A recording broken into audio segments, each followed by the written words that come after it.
বিগত 12 জুন 2023 সনে বরিশালে সিটি কর্পোরেশনের নির্বাচন অনুষ্ঠিত হয়। সেই নির্বাচনে হাত পাতা প্রতীক নিয়ে আমি নির্বাচনে অংশগ্রহণ করেছিলাম। অতি উৎসাহের সাথে বরিশালের জনগণ ক্যাম্পেইন, নির্বাচনী প্রচারণা সব কিছু আঞ্জাম দিয়েছিল। ভেবেছিল যে তারা এক সুষ্ঠু পরিবেশে ভোট অধিকার প্রয়োগ করতে পারবে, এবং এইটা ভাবারও যথেষ্ট পরিমাণ কারণও ছিল। যেহেতু তৎকালীন সময়ে ফ্যাসিস্ট হাসিনার প্রধান নির্বাচন কমিশন তার এক টিম নিয়ে বরিশালে আসেন, তিনি সবার সামনে আশ্বস্ত করেছিলেন যে অবশ্যই গ্রহণযোগ্য সুষ্ঠু নির্বাচন তিনি উপহার দিবেন, কিন্তু আমরা তার কথা এবং কাজে কোনো মিল পাই নাই। নির্বাচনের দিন সম্পর্কে আপনাদের সবারই জানা আছে যে EVM নির্বাচন অনুষ্ঠিত হয়েছিল। সেখানে বিভিন্ন পত্রিকা রিপোর্টে আগের থেকেই 30% ভোট গ্রহণ করার বক্তব্য এসছে। বিভিন্ন কেন্দ্রগুলি দখল করার, বিভিন্ন কেন্দ্রের থেকে এজেন্টকে নামিয়ে দেওয়ার, বিভিন্ন কেন্দ্র অবৈধভাবে ভোট দেওয়ার চিত্র আমরা মিডিয়ায় দেখেছি।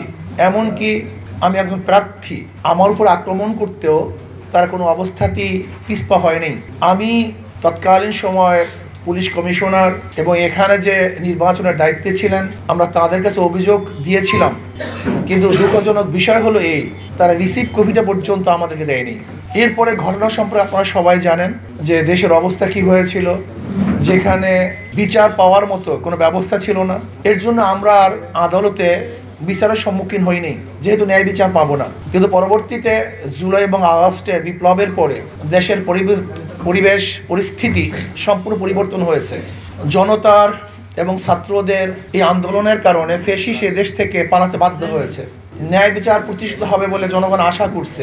ইতিমধ্যেই দেখা যায় যে চিটাগং এবং ঢাকায় প্রার্থীরা যারা ন্যায় বিচার পেয়েছিল না, তারা নতুনভাবে কেস করে আদালত থেকে নির্বাচিত হয়েছে। যখনই ঢাকা এবং চিটাগংয়ে আদালত সেকেন্ড যে ছিল তাকে মেয়র হিসেবে ঘোষণা দিয়েছে, তখনই বাংলাদেশের উৎসব জনগণ, এমনকি বরিশালের নাগরিকরা, আমাদের শ্রদ্ধাভাজন আমির সহ সবাই আমাকে পরামর্শ দিয়েছেন, নির্দেশ করেছেন যে আমরাও যদি আদালতে মামলা করি তাহলে ইনশাআল্লাহ অবশ্যই আমরা ন্যায় বিচার পাবো। সেই হিসাবে যেহেতু মামলা একটু দেরি হয়েছে, কিন্তু জজের এখতিয়ার আছে মামলা গ্রহণ করার। আমি আদালতের কাছে অনুরোধ করব যে আমাদের মামলা গ্রহণ করে জনগণের আশা এবং আকাঙ্ক্ষার প্রতিফলন অবশ্যই আদালত ইনশাআল্লাহ ঘটাবেন।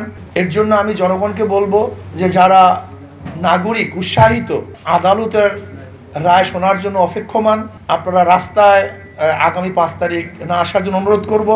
আদালতকে বিচারের সুযোগ দেওয়ার জন্য আপনাদের কাছে আমি জোর অনুরোধ করব।